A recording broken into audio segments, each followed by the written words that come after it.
মিরপুরে সাকিব শান্তরা মাঠে নামবেন আর সমর্থকে পরিপূর্ণ হয় না, তা শেষ কবে হয়েছিল? নিশ্চয়ই উত্তরটা অতি সহজে আপনি পাবেন না। বাংলাদেশ দল ভালো খারাপ যেমনই খেলুক না কেন, শেরেবাংলা সর্বদাই থাকে কানায় কানায় পরিপূর্ণ। চট্টগ্রামে দর্শক উপস্থিতিতে কিছুটা ভাটা পড়লেও মিরপুরে সাকিব মুস্তাফিজদের পাশাপাশি ঢল নেমেছে মানুষের। চট্টগ্রাম পর্ব শেষে ঢাকায় ফিরেছে বাংলাদেশ জিম্বাবুয়ে সিরিজ। জিম্বাবুয়ের সাথে চতুর্থ টি-20তে দেখা মিলল দর্শকের ঢল। গ্যালারি কানায় কানায় পরিপূর্ণ দর্শকে।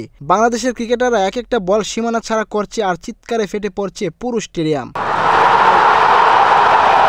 ম্যাচ শুরুর 2 ঘন্টা আগে থেকে স্টেডিয়ামের সামনে দর্শকদের মহড়া। কখন খুলে দেওয়া হবে গেট, সে অপেক্ষার প্রহর গুনছিল দর্শকেরা। ম্যাচের 1 ঘন্টা আগে গেট খুলে দিলে লাইনে জটলা বেঁধে স্টেডিয়ামের ভিতরে ঢুকতে থাকে সমর্থকেরা। ম্যাচের যখন প্রথম ইনিংস শেষ, তখনও দেখা গিয়েছে গেটে দর্শক প্রবেশের লম্বা লাইন। টি-20 ম্যাচ 3 ঘন্টার খেলা।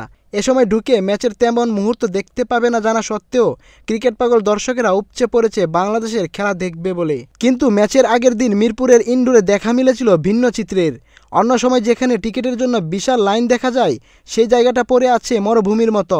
যেখানে টিকিট নিয়ে মারামারি, ব্ল্যাকারদের বিরুদ্ধে শত শত অভিযোগ দেখা যায়, সেখানে ছিল না কোনো জনমানব। এই চিত্র দেখে ধারণা করা হয়েছিল প্রতিপক্ষ জিম্বাবুয়ে বলে দর্শকদের নেই তেমন আগ্রহ।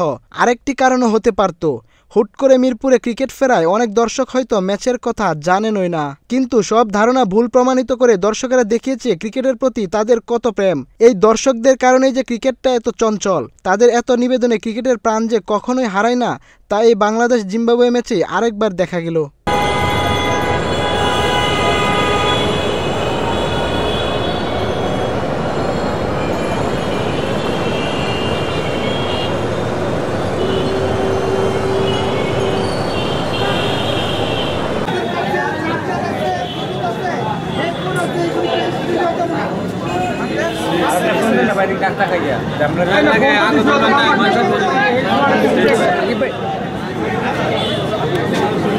আপনি এটা করবেন না, যখন আমার চাকরি খারাপ খেলবো তখন আপনি